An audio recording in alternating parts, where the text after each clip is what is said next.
Great. Yeah, this is great. We're about to go live in a minute or two. This gives us a chance to introduce all our three guests to our audience as they're coming on platform. We're simulcasting on Twitter and YouTube Live. Ray, I just realized episode 187. So we've interviewed 561 guests. Wow. And today we have our unique guests 401, 402, and 403. So we're going to have our today's episode 187. We're going to have Seth Ravin, CEO of Rimini Street. Then we're going to follow up with Karen Su, CEO of Blockchain Intel. The best and brightest CEOs come on DisrupTV.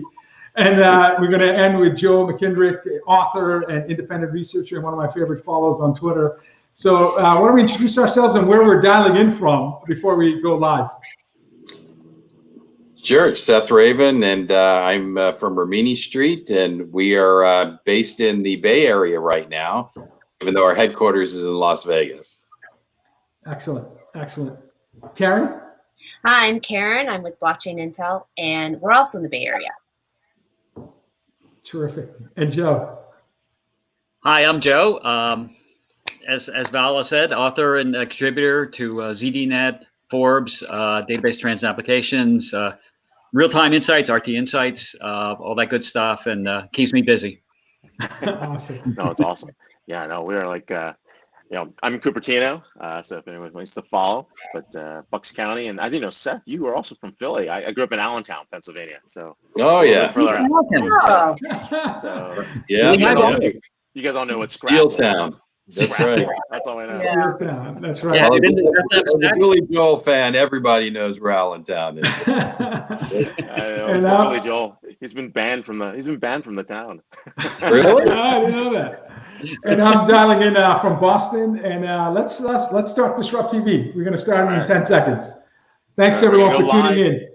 Thanks for being backstage with us. Yeah, that's right. And two of our guests are now in the green room, and we're ready to start. So thanks everyone. Welcome, and thank you for joining us on DisrupTV. My name is Vala Afshar. I'm the Chief Digital Evangelist at Salesforce and your co-host for the next hour. We welcome you to follow us on Twitter at DisrupTV Show. Send Ray, myself, and our distinguished guests your questions live using hashtag DisrupTV, and we will do our best to answer them in the next hour. It's my pleasure to introduce my co-host. He's the CEO, founder of a Silicon Valley-based research firm called Constellation Research. He's a best-selling author of the book Disrupting Digital Business. He's one of the top futurists to follow on Twitter at RWANG0. Welcome, Ray Wang, to DisrupTV. Hey, thanks a lot. I'm here with my co-host, Vala Afshar. More importantly, one of the top followers on Twitter for CEOs, CIOs, and CMOs. Author himself on Business TV, and more importantly, a good speaker and friend. So who do we have today? It's Friday, right? We've got some top CEOs that we got to talk to. Yeah, some of the best and brightest, most successful CEOs join us on Disrupt, and today is no exception. We have Seth Ravin, CEO of Rimini Street. Seth is a 30-year enterprise software industry veteran who pioneered the independent enterprise software support industry.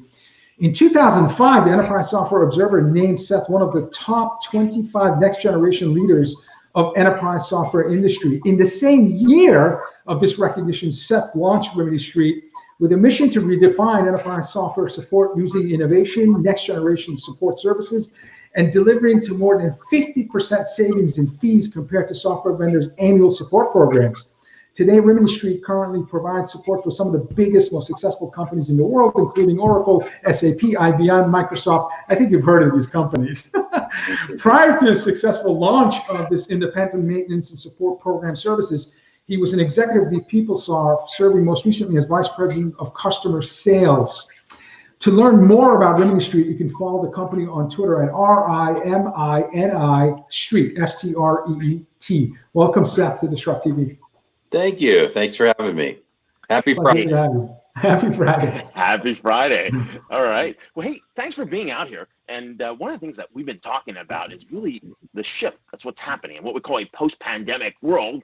And one of the big things is this new CIO mandate. I've been hearing you talk about this. It's something that's changing. It's something that changes with all the different types of business scenarios that keep happening. But what is the CIO mandate? Let's start there and get your take. Sure. I think the CIO mandate has moved away from the traditional 30 years ago, the data center, what products are you running and what releases. And today, the CIO's mandate is to help the company create a competitive advantage and help with growth. And I think that redefines the role pretty dramatically to looking at solutions and moves the CIO really up to the top of the table with the CEO, the CFO, even in the chief procurement. So you're talking about being part of the table where the CIO is often in the past sat behind the table. And I think that's a big change. So getting them more of a business-oriented seat at the table, being them much more strategic in terms of how they work. That's kind of where you're saying. So that's kind of the strategy that you're talking about, and that shift that's happening, especially given what's happened recently. Yes, of course. And I think, with this pandemic and our reality we're all navigating through right now, growth has never been more important. Survival, understanding what systems, processes that can be changed from a CIO's perspective can help the business. Today, it may even be as much as survival, let alone just immediate growth. And I think you're watching those CIOs who step to the table who are going to look at, for example, they're going to shift to cloud faster in a lift and shift. They're going to move themselves out of a data center where they would spend millions of dollars with a hardware refresh that's not necessary today.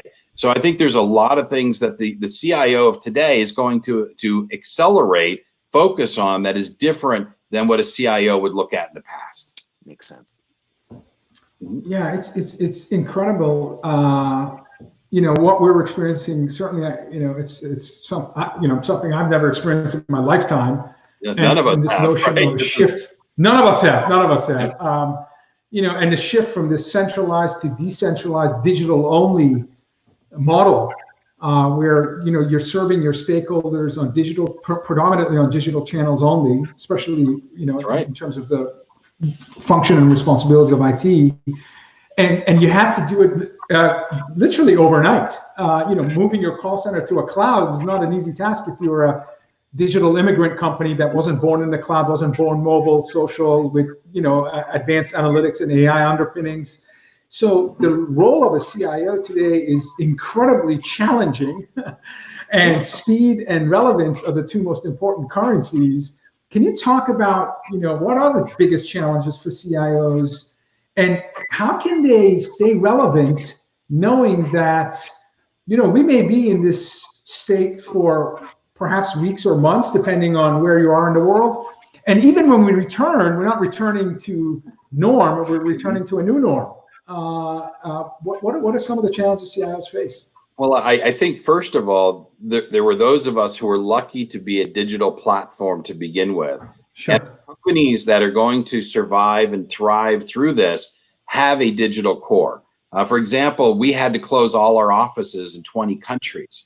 Everyone moved to home, but we were already 50% home-based, and we had infrastructure we put in place over the last few years to be able to handle the volume of 100% work outside our offices, that we were completely digital. We weren't reliant on paper moving around.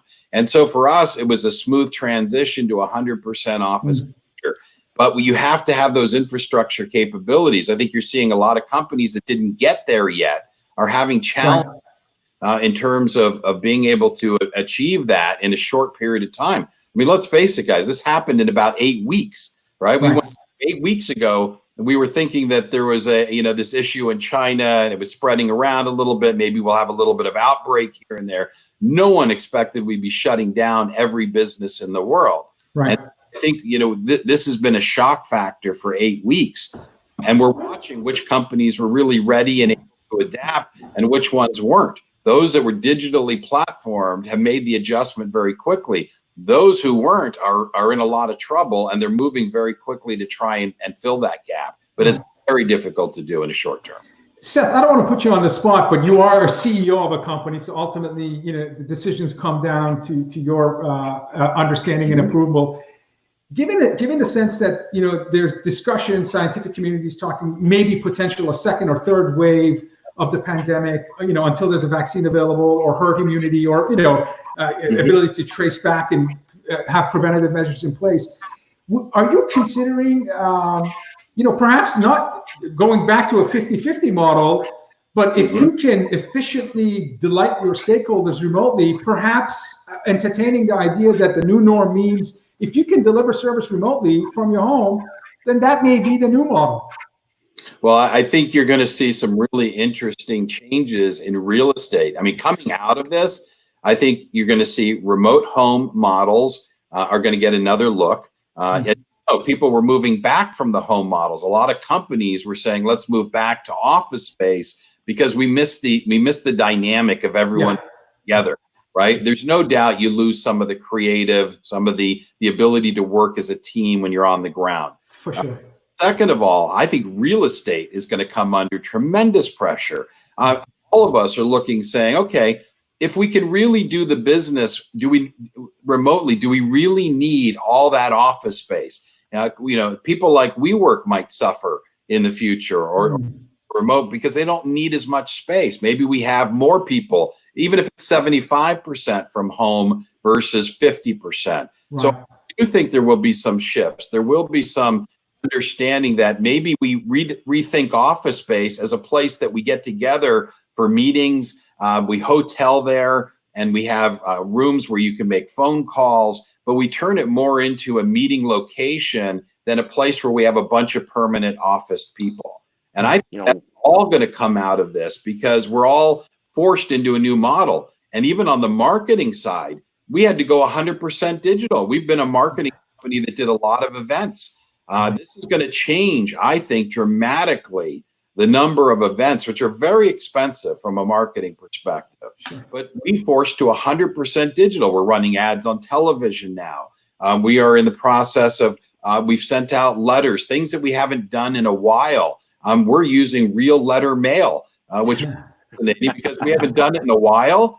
Our teams really didn't know how to get a massive letter out to customers. Right. We're relearning a lot of block and tackle things that to do in the basics, because we moved to a digital platform. Now we're integrating that digital platform with some traditional marketing techniques, but that event market, I don't think it's going to come back anywhere near what we used to see.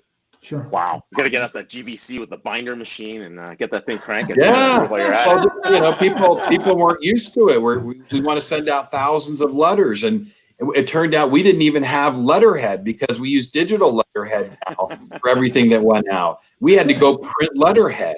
So, I mean, there were some really interesting things that we learned along the way of going back to basics that have been very effective, and we've seen them be effective. But are you going to put secret messages in the watermark as well? Are you going to put secret messages in the watermark on the back of the paper? Exactly. Yeah, we had to go out and find the watermark paper, right? Yeah, absolutely.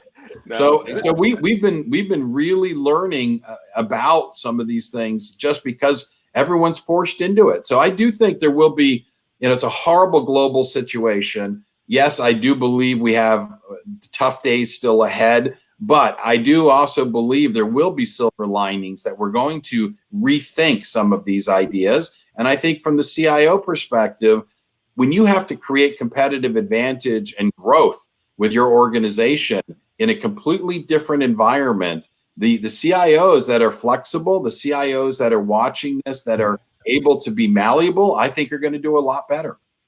This is a great conversation, right? Because the innovation and the impact on innovation and priorities is definitely changing. Let's talk a little bit about that and where you're seeing that shift. Well, I think, first of all, we have to recognize that every company in the world has a financial problem now. And that financial problem is either their revenue has been disrupted on the front end, right? Or their cash supplies are going to be tight, which means that they are going to slow pay, or they are going to wind up trying to negotiate with every vendor they have. This is what's going to happen in this world, because when you have revenue disruption, everything changes, right? And we've seen this in 2000 with the dot-com meltdown. We saw this in 2008, but those were not the shock that we have today in a very short period of time. And we didn't have every business in every segment impacted. And now you have every government spending more money than they ever can even think about how to repay. So we've got a really significant economic flash across everything. Now that creates tremendous opportunity, obviously, for people like us who are in the business of providing, discounted services that provide more value. Those are going to be very, very hot commodities, I think, in the months ahead as we move through this. Those people who are on the need to have versus the like to have or the nice to have, this is not going to be a world of nice to haves. This is going to be a focus on must haves, which means, again, I think you're going to see tremendous project cancellations in IT. You talked about innovation. I think that, things like ERP refreshes that don't bring real value in terms of competitive advantage or growth, those projects I think are going to be pushed off a year, maybe even 2 years, while companies rebuild cash supplies. I think all companies are going to be competing for a smaller pool of money that's going to be available, and prioritization is going to be top of mind. Absolutely. The average buying decision team in B2B could be 8, 9 strong, and there are different personas that make up the buying decision team. And right now, the CFO is perhaps the most influential individual in terms of approving an investment thesis and putting hard dollars towards technological investments. So it give advice to companies. I was a chief customer officer responsible for global services for 10 years with 7 contact centers and hundreds of service professionals around the world. And, total lifetime value of a customer churn, net promoter score, CSAT, and all of the traditional call center KPIs in terms of a balanced performance scorecard was of incredible importance to my company and my organization. How does Rimini Street, tell us how you realized the savings and what's the competitive advantage of partnering with your company, who's been a successful company for 15 plus years now, in terms of not only reducing costs, but also delighting stakeholders, because you have to have that balance. It's not, you can't achieve greatness just by cost cutting. You have to have that high performance as well as cost optimization to have that secret formula. Sure. Well, I think the first thing that every company has to do is you have to survive. Yeah. I think in order to survive right now, you must be focused on cash. Cash is lifeblood. In this environment, making sure that you provide the kind of service that your customers view as mission critical to their operation means that you will get paid. It means that you have a service that is required at this time. And you have to be thinking in those ways. When you looked at 2000, you looked at 2008, what happened to companies were they didn't watch cash. And if you need to raise cash in an environment like this, you will pay a terrible price. So managing cash is the absolute number one thing. So every CIO has to look at their spending pool, immediately make changes. And you'll hear this from the private equity world all the time. They're worried that the fact it takes longer to cut costs than it does to watch revenue fall.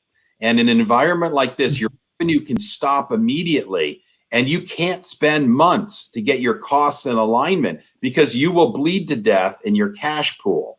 And so it's very important to immediately align revenue on the front end and costs on the back end. That is critical. Because if you want to be there for your customers, you must have an operation that can survive through a time like this. So that's number one. So every CIO needs to immediately look at every spend item they have in their portfolio. They need to understand the revenue of the company, what's coming in the door, how is that shifted, what does that risk change, and then immediately look at the projects that they have, which ones will create competitive advantage to help drive the company forward in a world that's got tighter spend and more competition that will be out there. Which ones are ones that you can push off a year? Where is that spend that you can just push off because it's something you wanted to do, but it is not critical to the business? And that's where everybody should be right now. Wow. Hey, now you guys went through a successful public offering. You guys came in through a SPAC, and you guys are now listed. What's changed? I want to talk about the startup community a little bit, and Las Vegas's startup community. It's been very interesting over there as well. What's changed? If you were to go public again today, what would you do differently? Now knowing what you know. There's no hair left, Ray. I can't go public. Join the club. Join the club. I always wanted to go through an IPO process, and I'm glad I did it. it's not something that you'd ever want to do twice. It's a once in a lifetime event.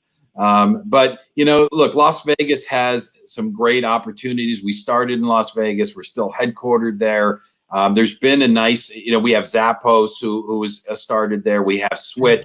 So we have some very nice tech companies that have all started in Las Vegas and call it home. We all still call it home. Vegas has had some very challenging points that we get the startups going. They've often moved to the Bay Area because they have a need for workers that they can't find in Vegas in volume. And that's been one of the challenges of startups remaining in the Las Vegas market. Now, we have engineers in 20 countries. So for us, it didn't matter that we're in Las Vegas. We didn't need to be headquartered in Silicon Valley. We weren't looking for all the engineers in one place. But that's part of the reason it's been tough to keep startups in the Vegas market. Wow, but even with the favorable real estate costs and cost of living, that still isn't a draw, and UNLV is being there as well? Sure. Well, I think it's a draw for the startup, for the initial startup, but once it starts taking off, it's hard to find the workers in Vegas. Now, we've had more people moving in because we do have a good cost of living. We do have good tax climate. We have an excellent business climate. But again, if you're looking for a sort of a quantity of workers, it usually winds up getting moved to Boston or winds up in New York, in Silicon Valley, or you wind up in the Bay Area. And that's been the challenge, keeping them in Vegas once they're incubated, once they begin to grow, and getting enough workers that can meet their needs. Wow, this is great. We are here with Seth Ravin, CEO at Rimini Street, and you can follow them on Twitter at Rimini Street on Twitter. So thanks a lot for being on the show. Happy Friday. So good to have you here. Thanks much, guys, and take care and be safe and enjoy your work at home environments for to be with us for grounded. I can't do this 5 weeks, not in a bar. I know. It's like unbelievable. And I don't think we've rounded the track yet. I don't think we've got weeks to go. Yes. Thank you, Seth. You're terrific. Hey, thanks a lot, Seth. Thanks, guys. You can tell the angst with Ray, who travels about 600,000 miles a year. For him to be grounded at home for a few weeks is super difficult. It's our privilege to now have another incredible CEO joining Disrupt TV, Karen Seuss, Chief Executive Officer at Blockchain Intel. With over 20 years of experience in technology companies, Karen is co-inventor of 5 patents and has worked in a variety of engineering, marketing, and sales roles to bring new products to markets. Ray, 5 patents. You and I need to step up our game. Karen started Blockchain Intel to enable organizations to find and analyze fraud and opportunities with blockchains. Blockchain's SaaS product deploys human-in-the-loop machine learning on blockchains to help organizations combat fraud, as well as understand better areas of investment in public and permissioned blockchains. In her career, Karen has also worked closely to shape standards organizations such as Swift, Notch Accord. Karen also co-founded Blockchain by Women to encourage women to join and start companies that use or develop blockchain technologies. We're going to love to hear more about that. You can follow Karen on Twitter at KarenHSumar. Welcome, Karen, to Disrupt TV. Thank you. Pleasure to be here. Hey, thanks a lot for being here. You're one of the blockchain stars, and people do look to you for a lot of information and insight. Question for you: how did you get started in the blockchain space? I mean, this was just what, 4 years ago, 5 years ago? Yeah, exactly. So it was actually because of some of the standards work that I did with the financial organizations you mentioned, Swift, Notch, and Accord, is because for the last 20 years, I spent my life dealing with data, all aspects of data, moving data, cleaning up data, analyzing data. And yes, if you can imagine, there's a lot that goes into that. And I spent a lot of time with banks and other financial institutions doing this kind of data cleanup and data analytics. And during that time, I understood well how Swift and other centralized organizations worked, and how they transferred information about payments or securities. And when I understood how the blockchain offered this shared ledger, it blew my mind, because I just thought of all the reconciliation, all the data movement, all the data cleanup that I had been helping companies do is now something that isn't needed quite as much. Plus, there's a lot of disintermediation because there's a lot of people or process steps taken out because of being able to, directly transact on this decentralized network. So that's really how I got started. Blew my mind, and then personally, I started mining, and I was like, holy. Ooh. Blah, blah, blah. This actually works. It's not just, theoretical mumbo jumbo. It does work. And I have a miner right now in my office that, among other things, generates heat for me in the winter because I'm cold. But it actually does make money too. So it works. That's awesome. That's amazing. This beats enterprise software, hands down. Oh yeah. Yeah, no kidding. Enterprise software, you're like, I'm going mining. Forget this. But you can. And I would not recommend this for everyone. Right? This is a hobby. I will first and foremost say, but I needed to prove to myself that it actually worked, and so I was amazed, and happy that it did. That's amazing. Well, it doesn't surprise us that if for 20 years. Your life has been around data and making informed decisions and helping other stakeholders do the same, that you would want to roll up your sleeves and get involved. Now, thinking about just the last 8 weeks and this shift from centralized to decentralized digital only, and all the horrific stories about just processing payments to small businesses and individuals, and how the federal, state, local governments are struggling to be able to, in a speedy mechanism fashion, help individuals.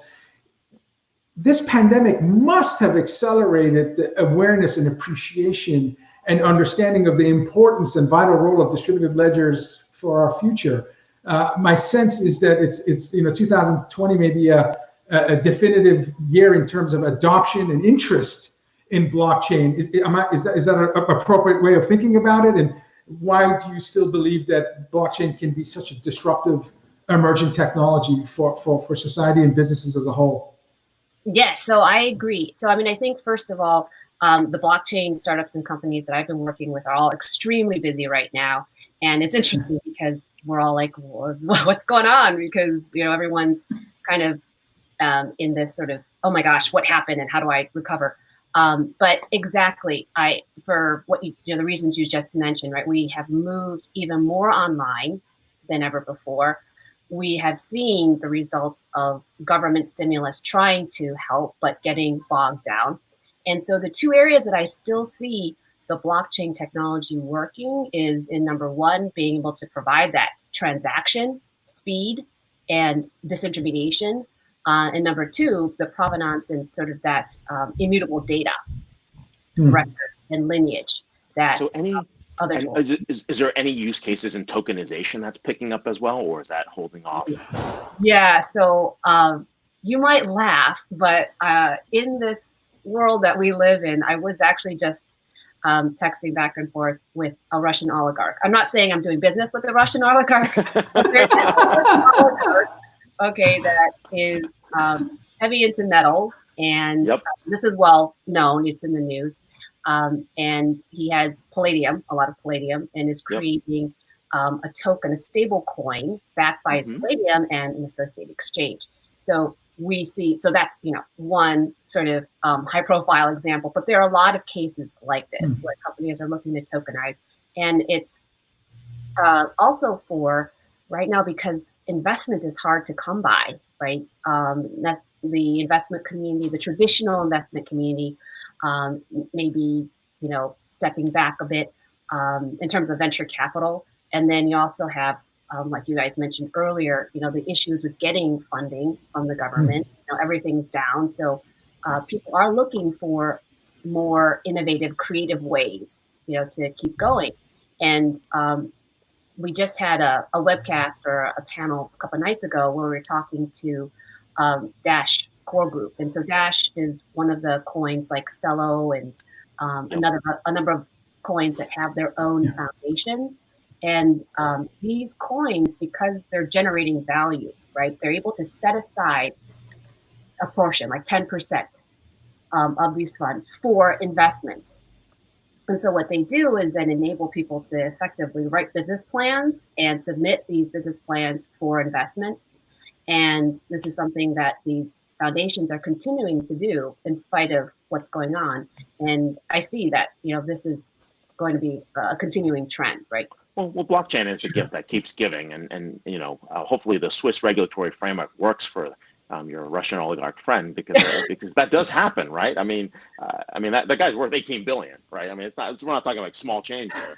That guy has the opportunity to actually create a brand new regulatory framework for the trading of not just the palladium-backed one. I mean, there are other things that you can trade against once using the same framework, which makes it very interesting to take tokenization into models. So yeah, it could be anything from commodities to fiat currencies, to other companies, right? And using the companies as assets themselves in some way. Sure. Karen, tell us about why you started Blockchain Intel, and give us some insight in terms of how you engage with company executives to to provide the service that you provide. Yeah, so I was at another blockchain company where we were helping a number of different types of companies deploy blockchain projects, and those included not only payments type projects, but also healthcare and energy, which I think are very interesting use cases that we can talk about later. But in terms of the payments use cases, there was one company in particular called Payza that we were working with and slapped with this massive lawsuit. And this lawsuit was for money laundering that was linked to child pornography. And the last thing I wanted to be a part of was something like that, because I mean, like many of us, we believe in the future of the blockchain, and this is just not representative of the majority of the people in this industry. And so I knew we were not alone as a company with this need to understand who it is that we're dealing with, right? And blockchains, cryptocurrencies are not the wild, wild west. It's not overrun with criminals. In fact, it's quite the opposite. But showing that and getting people to trust was a big issue and a big hurdle. And so given my data background and my love of data, I thought, okay, what better way than to use data to explain to people that they can trust these counterparties, these people that they're working with, through a risk score. And that risk score is backed by information about, is this party registered with FinCEN or with some other FINRA, if they're a broker. If they're an MSB, are they registered with FinCEN? Are they a well-known exchange without any hacks, and they have KYC and AML in place? Are they related to ransomware or terrorist financing? In which case, that's bad. You got a high risk score. And so just providing data really to enable people to understand who they're dealing with. So instead of saying, no way, I don't want to deal with you at all because you're this big black area, black hole of information, let's try to understand who we're dealing with and associate risk. And so that way, you know how to appropriately engage. You don't want to be the how long bank. does it take? Oh, go ahead. Yeah, so I was going to say, how long does it take to do that assessment in terms of associating a risk score? In my intro, I referenced machine learning algorithms that help understand fraud and opportunities for potential risk mitigation. Is this done in a matter of minutes, hours, days, weeks? Right. So companies like eToroX, eToroX is an exchange, and they use our API, and within less than a second, they get a score back. So that's the power of using this, because then they can immediately recognize or deal with, a situation where they may be wanting to, not transact with this particular entity. Now, of course. Go ahead. Go ahead. Keep going. Oh yeah. So that's on the transaction side. That's how we score incoming transactions and incoming wallet addresses or accounts associated with these transactions. Right. In the background leading up to that, right? I mean, the machine learning and all of the analytics that goes into it is not less than a second. I mean, that is work that we're doing ongoing, and that that's an effort that. And depending on your risk score, there's different risk mitigation. What happens when you're a 25% risk versus a 90% risk? Do you have a recommendation engine that says these are the following steps you need to take to further vet the situation of the account? Or is just a black and white, off the chain, on the chain, based on a certain threshold of risk? Right. So that's where we have a level of risk associated to the score, so it's a score from 1 to 10.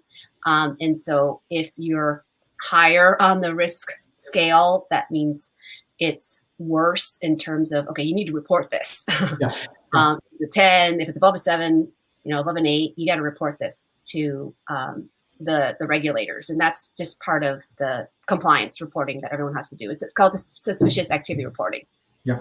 And so that becomes a requirement. Now, what we do is enable companies to say provide a customize their risk level. So certain things are not as risky to them as others. So, for example, in certain jurisdictions, having anonymity enhanced currencies is something that they're more worried about than in other jurisdictions, or gambling is a bigger deal, obviously, in other countries than in the US. Sure. Gambling is a big deal in the US than in other countries. You can adjust your risk level according to that jurisdiction and that organization.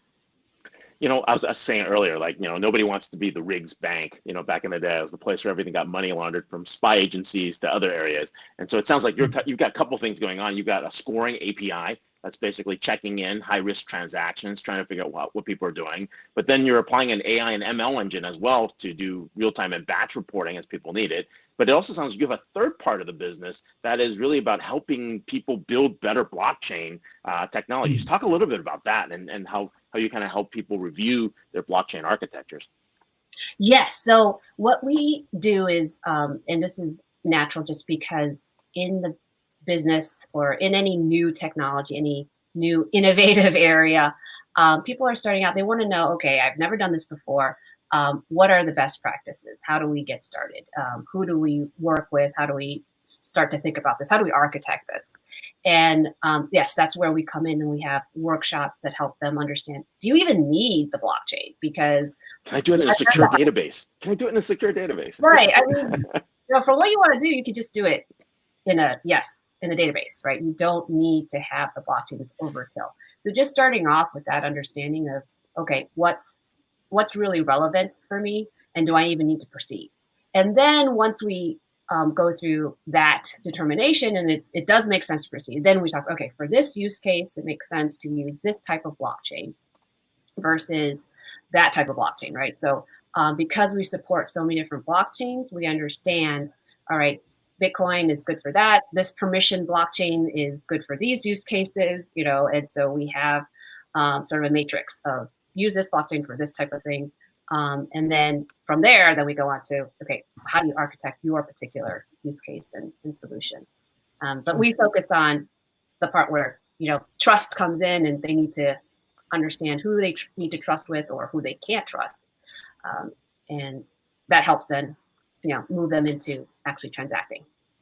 What could go wrong? We got Aries and Grid and Indy and Quilt and Sawtooth and Burrow and Explorer and Fabric. I mean, there's plenty of blockchains to go on. So plenty of blockchains. So this is my last question, Karen. So I'm attending a blockchain conference, and there's 100 people in total that are in attendance. All 6 feet apart. All 6 feet apart. Yeah, all 6 feet apart. Yes, we're in a large stadium, accommodating only 100. What percentage of the 100, or how many are women that are in the conference?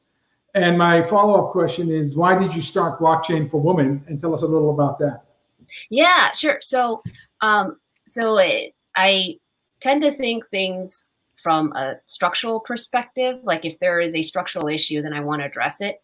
And so when I was at Stanford, I started a group called Basis, which was intended to help product-oriented CEOs get off the ground, because at that time I was given advice, hey, Karen, if you want to actually start a company, you need to get your MBA first. And I'm like, I don't want to get my MBA first. I'm too impatient. And so started Basis to help other people like me. And so when I entered the blockchain space, I saw the same thing that a lot of other people saw, which is, okay, great, this is a new area. I understand it's heavy in tech. There's a lot of men here, but there aren't any women. And for this space to really, I think, reach maturity, it has to get that other customer base involved, right? Because one of the big issues with the blockchain is that the adoption is not as broad as is really needed, right, for the industry to completely take off. And I think that part of the reason is because input hasn't been coming from a huge segment.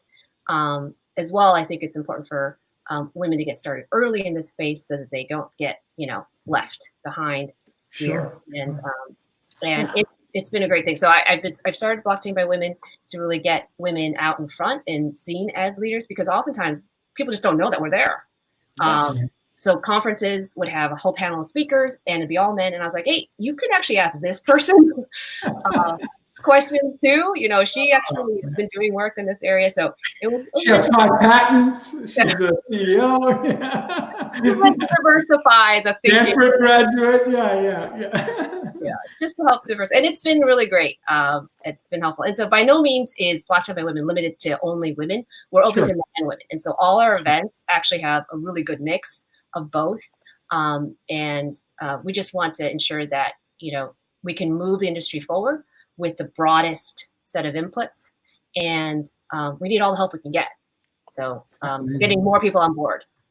Hey, real quick, I want to check in on what is the state of, blockchain startups? Are we kind of at the bottom and people are coming back out? So all the hype is out of the marketplace. Bitcoin values are down, use cases and POCs are all over the place, heading out to the Zug is like, all right. I mean, like, what's going on? So, yeah, so I definitely think this is a good time to either get in or stay in, right? I mean, if this is when the people who are really believers and really working on actual things are stepping back, retooling, but also making progress and selling. Because those that were just riding on hype, they're gone. And they've been gone for a while. So I think this is the best time for blockchain technology to really be used, taken, and come to fruition in a lot of companies. Well, I knew we hit the hype this summer when I went to a wedding of 2 blockchain people. It felt like Burning Man met Davos with blockchain event at the same time. So it was quite interesting. I'll leave it at that. We are here with Karen Shu, Chief Executive Officer at Blockchain Intel. You can follow her on Twitter at Karen HSUMAR. Thanks a lot. Don't be a stranger. We'll see you at the house one of these days. Thank you very much. Karen. Thank you. An honor. Right, terrific. Thank you. What an amazing couple of CEOs. And so this is our cleanup hitter spot for those of you familiar with baseball, where we're bringing a future Hall of Famer and expect, at least a home run or a grand slam. And so with that, no pressure. Our next guest on DisrupTV, a 404th unique guest on DisrupTV, is Joe McKendrick. Joe is an author, independent researcher, and speaker exploring innovation, IT trends, and markets who ponders disruption, tech and otherwise, with both optimistic and skepticism. He's a great writer. Joe is a regular contributor to Forbes. His articles are terrific, as well as ZDNet, on digital cloud data analytics topics, including work from home and leadership, and we'll talk about that in this segment. We've all lost count of how many articles Joe has written. I've been following Joe for years, and he's shaped my thinking quite a bit. He's a co-author of SOA Manifesto, which outlined the value and guiding principle of service orientation in business and IT. He's a wonderful follow, a must follow on Twitter at JoeMcKendrick. Welcome, Joe, to DisrupTV. Thanks, Vala, and thanks, Ray. It's a real honor to be here, and I hope I can live up to that build-up that you just gave me. I'm telling you, Joe, you produce incredible amount of content. You're incredibly accessible and social. I see you engaging with so many business leaders, influencers. I often think you're influencing influencers, and so it's an honor to have you on the show. Well, tell my wife that I'm an influencer. You still will have to take the trash out like Ray and I. So let's. But hey, look, the honor really is ours. And, some of the articles you write, some of the thoughts that you've put to paper really are super insightful. And there's one I like, and it's really about your piece on innovation and serendipity lost. And I really want to go deeper into this because it changes the way we think about the problem, the way we frame things. And if you could talk a little bit about that and what really, inspired you to write about this. Well, Ray, I've actually written about this before in the past. As the digital revolution really got underway, I'm dating myself here, but going back to the 1990s even, I've kind of written on this topic off and on, just curious how, typically the workplace has been people working together, people bumping into each other in hallways. When you have innovation, you have situations where, a couple of people might be running into each other in the lunchroom and someone's from the engineering department and they say to the other person, hey, we can't get this one part to do our testing because there's some kind of bottleneck or there's some kind of supply issue with the supplier. And the other person they're talking to says, my wife works at that company and, she knows so-and-so and we can get that done for you, just give me the word, and that's how a lot of this happens. A lot of this serendipity, that's how a lot of innovation happens. And the question is, what gets lost and what gets gained when we go to online engagement, such as we've all been pushed into, involuntarily, basically over the past few weeks. What are we losing in terms of not being able to see each other and to physically engage with each other in workplaces? And maybe we're gaining something too, because now we're dealing with people, we're interacting with people from all across the globe. I'm in Bucks County, Pennsylvania. Ray, you're in Silicon Valley, right? And Vala, you're in beautiful Boston. We wouldn't have otherwise had the opportunity ever to engage with each other, to work side by side, and here we are. So is there something gained? Is there something lost when we lose this informal day-to-day type of interaction? That's what I'm curious about. And in my article, you mentioned Forbes, I went out to a lot of people and said, how do you feel about this? What's going on with this new work at home ethic that we all have been forced into? What are the implications? And I got, if you read the article, it's very much a mixed bag of reactions. Some people say, well, there's a lot to be lost. Even someone from a software company, doing field service work, they provide for a remote work, told me basically, we treasure the ability for our employees here at headquarters to interact and to have this serendipity, to get to know each other on a very intimate level, and that's lost, and we're kind of missing that. So it's been interesting what's been happening out there, and that's the big question. Right. Right. What are we gaining? What are we losing? Yeah, no, it's you started the article talking about innovation at 3M and how the gentleman who invented Post-it notes had that spark because he was introduced to a colleague who was working on an adhesive. And so, those random collisions, those hallway conversations can lead to, incredible innovation. And with our first guest, when we were talking about managing a call center, I managed a call center for 10 years. And I used to have experts roaming the floors, listening to conversations so that they can inject their domain expertise to help accelerate the path to resolution, while the frontline, more junior staff were potentially struggling with how to get to a problem solved. So those natural engagements and flow of conversations and knowledge sharing is really lost in this digital only point-to-point solutions that may be as an example of a call center. Another thing that you wrote about was how COVID-19 and the pandemic has opened our minds to technology. We talked about blockchain in the previous segment. We talked about the new, imperative for CIOs. Can you talk a little bit about what has been the impact of the pandemic in terms of our view of technology? Now, naturally, three of us are, across the world connected, so we're more comfortable with video conferencing for sure now versus 8 weeks ago. But other examples you can share with us.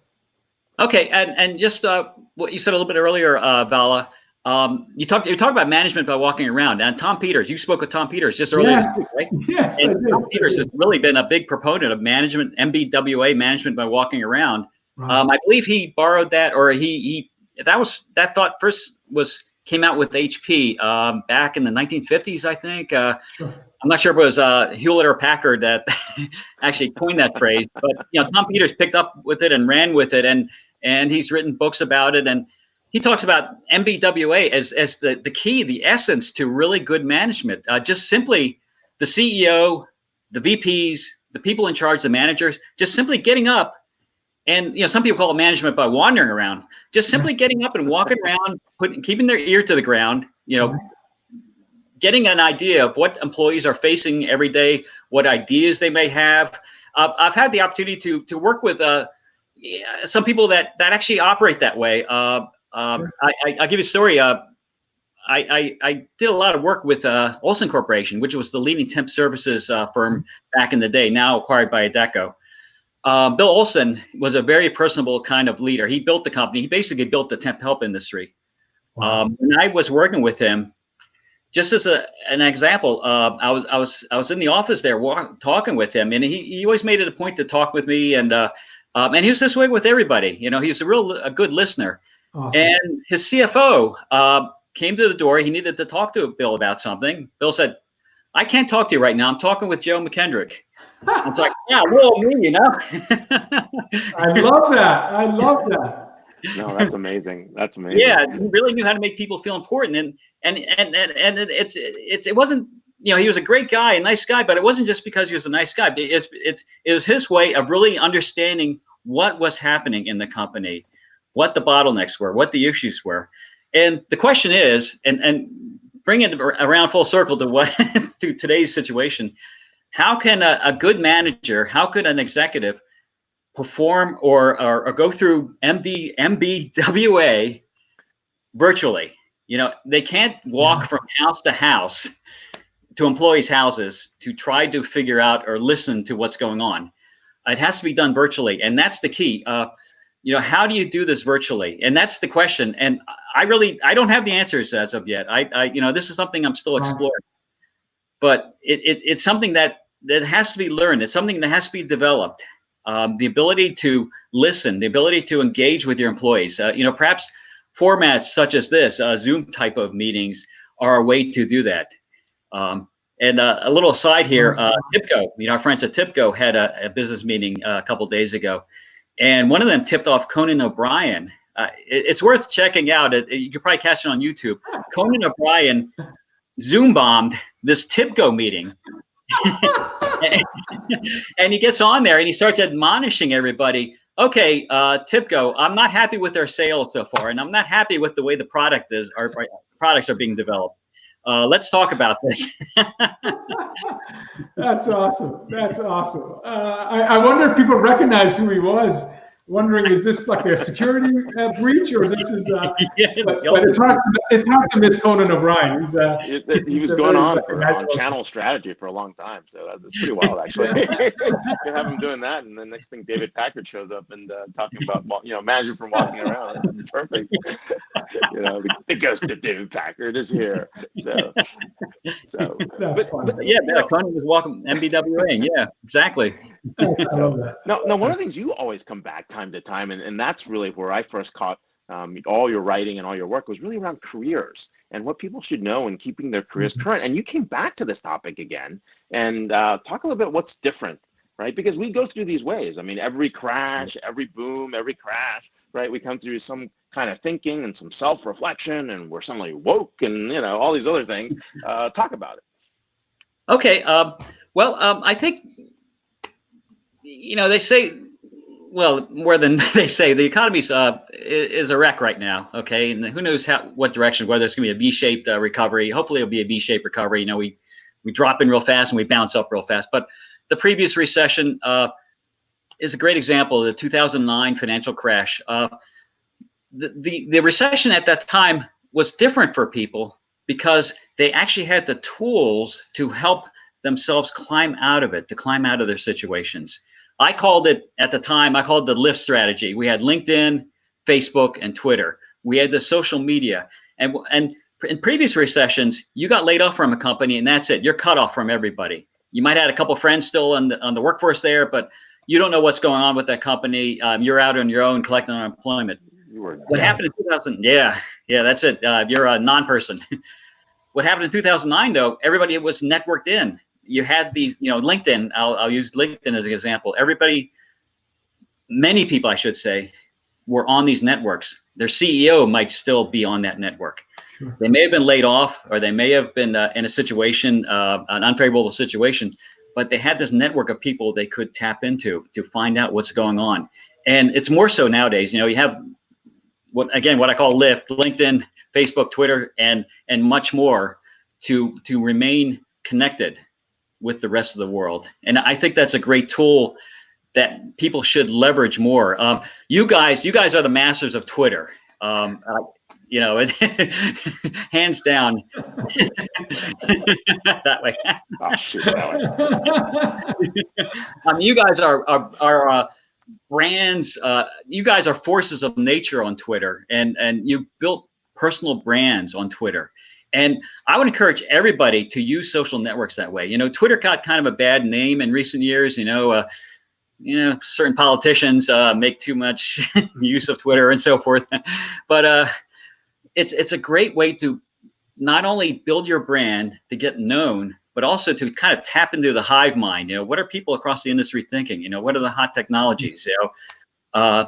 Blockchain, for example. Karen was talking about blockchain. What's going on with blockchain? You could tap into that hive mind community and understand what the trends are, what's important, what developments are taking place. And it's a great professional tool, and people need to make more use of it. People can make more use of it to build these personal brands.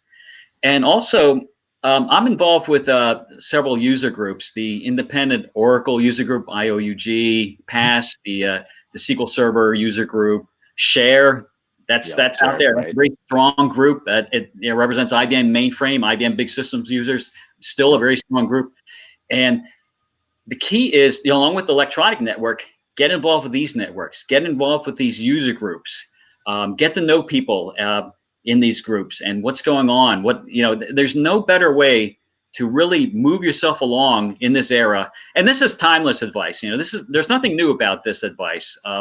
In fact, in the early stages of my career, I was the manager of a professional society for managers. And we had conferences and newsletters, and our strength was in our local chapters. We had local chapters across the US and Canada, even some European locations. That's where people got together. That's where people advanced their careers or learned about opportunities. And I think that's the way to go. And another point I'll make when we talk about advancing, again, this is timeless advice. There's nothing really new about this, but everybody should have the opportunity to be an entrepreneur at some point in their career. Everybody should experience it, at least try it out.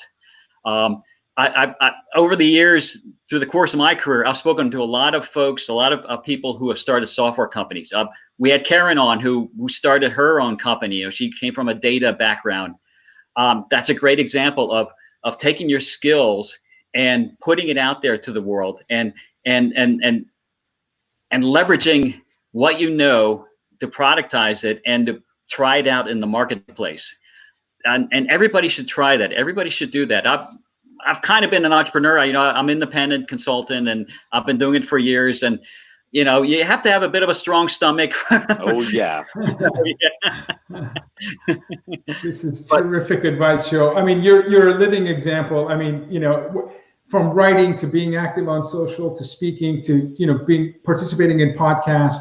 Right now it's just when you learn something, teach. And whether it's a blog or a user group on LinkedIn or Twitter, Ray and I, 4 years of doing this show, and it's my favorite day of the week because we're students. We stay teachable, Ray and I, because we get experts like yourself to come on the show and teach us. It's just an extraordinary experience. And by the way, I've met both of you on Twitter. So the power of networking with a purpose is that you can have long-lasting relationships and friendships and folks that are your mentors and so it's fantastic advice, Joe. Really, really, and it's so relevant, and it has nothing to do with the pandemic. Although times like this, if you've invested enough in teaching others and learning and staying teachable yourself, when there is a crisis, you have an opportunity to lean into your network for support, for ideas, for potential career opportunities. So the investment is worth every amount of time and energy that you put into it. So I really appreciate the feedback. And networking is such a powerful tool. It's such a powerful tool. Be it in person. Hopefully there'll be more of that in the coming months, and also electronic. It's two levels of a powerful tool. And the other piece is that. Well, we look forward to seeing you in person so we can break bread at some point. So same here. And really actually engineering for serendipity. We're actually planning for serendipity. It's one of the things that you can't really do digitally, but at least in live events, that's the thing you do miss the most. Passing through the hallways, bumping into someone you hadn't seen in a while. And I hope that might be you at the next event. So we're here with Joe McKendrick, author and independent researcher. You can follow him on Twitter at JoeMcKendrick. Thank you so much for closing out our show today. Thank you. Thank you, Ray. Thank you very much. Grand slam, Joe. Grand slam. I did play a little league. I could tell he was an athlete. I could tell. Broad shoulders and that impressive persona. It's all the stance. Ray, stance. I would have guessed he was a basketball player. Joe reminds me of Bird and McHale, tall guy, inside the post.